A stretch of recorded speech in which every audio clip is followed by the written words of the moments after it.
මම කවදාවත් හිතුවේ නැහැ මම පණ වගේ ආරක්ෂා කරපු මගේ රහස මෙහෙම දවසක මුළු පන්තියක් ඉස්සරහම හෙළිවෙයි කියලා.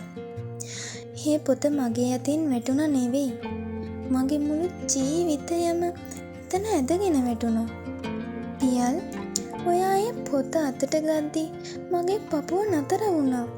මම ලියපු හැම අකුරක් පාසාම තිබුණේ ඔයාට මම කරපු අවංක ආදරේ විතරයි. හැබැයි පියල්, ඔයා ඒ පිටු පෙරළුවේ හරිම පිළිකුලකින්. පන්තියේ හැමෝම මට hina වෙද්දී ඔයත් ඒ hinaවට එකතු වුණා.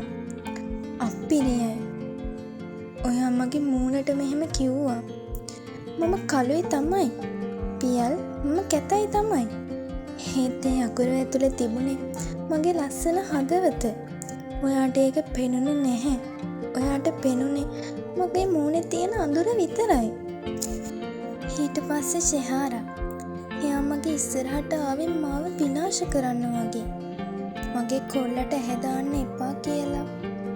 එයා මගේ කනට ගහපු පාරට වඩා මගේ හිත රිදුනේ ඔයා ඒ දිහා බලාගෙන හිටපු නිහඬකමට. ෂෙහාරා මගේ පොතේ පිට ඉරා දැම්මේ මගේ හීනත් එක්කමයි.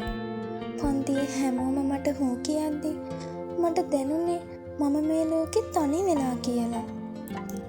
මම ඉතිරි වුණු කෑලි ටිකත් අරගෙන පන්තියෙන් එළියට දිව්වා. ආයේ කවදාවත් නොඑන්නමයි. දොරවල් වහගෙන මම ගෙදර ඇවිත් හොඳටම ඇඬුවා. අම්මා දොරට තට්ටු කරලා බැරිම තැන දොර ඇරගෙන ඇතුළට ආවා. මම බිම් වැටලා අඬනවා දැකලා අම්මා බය වුණා. මොකද උනේ මගේ රත්තරන් දුවේ කියලා අම්මා මාව බදාගනින්දී මට තවත් හයියෙන් ඇඬුණා. ඒත් මම අම්මට ඇත්ත කිව්වේ නැහැ. මට ඔළුව රිදෙනවා අම්මේ කියලා මම බොරුවක් කිව්වේ. අම්මා කොහොමද දරාගන්නේ? මම පන්තියෙන් කොන්වුණු විදිහ ඇහුවොත්. රෑ වුණත් මගේ හිතේ ගින්න නිවුනේ නැහැ. පියල්ගේ පිළිකුල් සහගත බැල්ම මගේ ඇස් ඉස්සරහා මෙවි පෙනුණා. කළු කැත කෙල්ලෙක්. මේ වචන මගේ කන් අඩි පුපුරවන්න හැදුවා. මම කණ්ණාඩිය ළඟට ගිහින් මගේ මූණ දිහා බැලුවා. මට මාවම අපිරියා වුණා.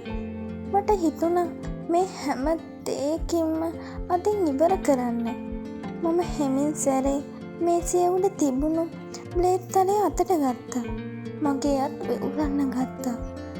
මම මේ තලය මගේ මැණික් කටුව ළඟින් තියාගත්තා. මේ දුකෙන් නිදහස් වෙන්න තියෙන එකම ක්‍රමය මිය යන එක කියලා මට හිතුණා. හැබැයි එකපාරටම මට මගේ අම්මගේ මුහුණ මතක් වුණා. මම මැරුණොත් මම තනි වෙනව නේද? මම බ්ලේඩ් එක පැත්තකට විසි කළා. නැහැ පියුමි. ඔබට මෙහෙම මැරෙන්න බෑ. මම මටම කියාගත්තා. මම කඳුළු පිසදාගෙන එළි වෙනකම්ම කල්පනා කළා.